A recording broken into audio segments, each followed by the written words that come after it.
شریعت کی ترجیح یہ ہے کہ عورت گھر میں رہے. شریعت کی ترجیح یہ عورت گھر میں رہے. اس کی اپنی وجوہات ہے. اس کی وجہ یہ ہے کہ کیا گھر کی زندگی کے اندر عورت کی ضرورت ہے یا نہیں. جی آپ ایک عورت کو کہتے ہیں کہ وہ نوکری کرے, وہ صبح جاتی جی 8 بجے اور شام کو 4 بجے آتی ہے, لیکن اس کا بچہ اسکول 8 بجے جاتا ہے اور وہ 12 بجے آتا ہے. جی 12 سے لے کر 4 بجے تک بچہ ماں کے بغیر ہے. گھر کے اندر بچے کو کون سنبھال رہا ہے؟ جی ماں سنبھال رہی. ماں ہی سنبھالے گی. جی بیسٹ اس کا جو کیئر کرنے والی ہے وہ کون ہے؟ وہ اس کی ماں ہی ہوگی. جی اب اگر عورتوں کو یوں باہر نکالا کہ ساری عورتیں باہر ہی نکلے تو گھر کے اندر بچوں کو کون سنبھالے گا؟ بچے کو دوپہر کا کھانا کس نے دینا ہے؟ جو شام کے لیے اس کا انتظام ہے وہ کس نے کرنا ہے؟ پھر عورت پہ ڈبل ڈیوٹی ڈال دینا یہ کہاں کا انصاف ہے؟ آپ اس کے اوپر ڈبل ذمہ داری ڈال دیں, یہ کہاں کا انصاف ہے؟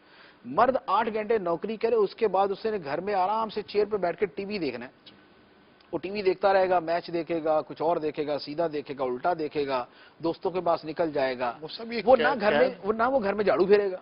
ٹھیک ہے, نہ اس نے کھانا پکانا ہے, نہ اس نے کپڑے استری کرنے ہیں, نہ اس نے بچوں کو نہلانا ہے, نہ اس نے رات کو اٹھ کے بچوں کو دیکھنا ہے. ان میں سے کوئی کام کوئی مرد کرتا ہو, کوئی پورے پاکستان کے اندر ہی مثال مل جائے, آپ کو شاذ و نادر مثال ملے گی. عورت سے کہا کہ وہ جناب گھر کا جھاڑو بھی وہی دے گی, کھانا بھی وہی پکائے گی, استری بھی وہی کرے گی, شوہر کو 70 مرتبہ چائے کی طلب ہوگی تو چائے بھی اس کو وہی بنا کے دے گی. رات کے 13 بجے جو ہے نا شوہر کو کسی کام کی ضرورت پڑی تو وہ بیوی کو اٹھا کے بولے گا مجھے پانی دو.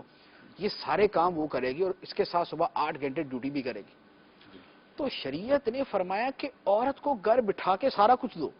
ٹھیک ہے, اس کا جو وہ ٹائم ہے اس کے ریلیکس کا ٹائم بھی ہونا چاہیے. عورت اپنے فزیکلی مرد سے کمزور ہے, اگر کمزور ہے تو اس کو ریلیف دو نا. ٹھیک ہے. یہ کمزوری کیسی مانی ہے کہ کمزوری مان کے اسے ڈبل ڈیوٹی کروا رہے ہو. اللہ اللہ, بہت. وہ سارے کام بھی گھر کی کرے گی, وہ بچے بھی سنبھال لے گی, وہ شوہر کی خدمت بھی کرے گی, وہ 8 گھنٹے کی نوکری بھی کرے گی. تو آپ نے اس کے اوپر آپ نے اس کے ساتھ اس پر احسان کیا یا ظلم کیا؟ جی اگر یہ احسان ہے تو یہ احسان اپنے اوپر بھی کر لو. جی یہ اپنے اوپر بھی احسان کر لو کہ جناب 8 گھنٹے ڈیوٹی بھی دو, گھر میں جھاڑو بھی پھیرنا, کھانا بھی پکانا, استری بھی کرنا, بچے بھی نہلانا, ان کی تیاری بھی کروانا, اسکول کا ہوم ورک بھی کروانا, سارے کام کرواتے رہنا.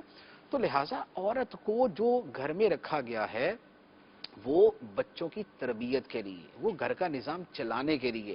ہمارے لوگ مثال تو دیتے ہیں مغربی ممالک کی کہ جناب دیکھیں وہاں عورت گھر سے نکلی کتنی ترقی ہوگی. بھئی عورت کے گھر سے نکلنے سے ترقی نہیں ہوئی. ٹھیک ہے. عورت کے گھر سے نکلنے سے ان کا خاندانی نظام تباہ ہوا پڑا ہے. ایسا ہی ہے, بالکل ایسا. ان کا خاندانی نظام تباہ ہوا پڑا ہے. یہ تو ہمارے ہاں کے یہ جو ون سائیڈڈ لکھنے والے لوگ ہیں اور ون سائیڈڈ صورت پیش کرنے والے لوگ ہیں, کبھی ذرا خاندانی نظام کی رپورٹ تو نکالیں کہ وہاں یورپ کے اندر اور مغربی ممالک کے اندر طلاق کا ریشو کیا ہے.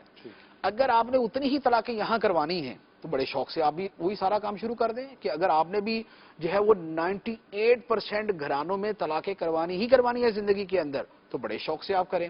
اگر آپ نے ہر عورت کی 3 شادیاں اور ہر مرد کی 4 شادیاں اور اس کے بعد دوبارہ اس کے بچے اس کے پاس اس کے بچے اس کے پاس, اگر آپ نے یہی والا ماحول کرنا تو بڑے شوق سے کیجیے.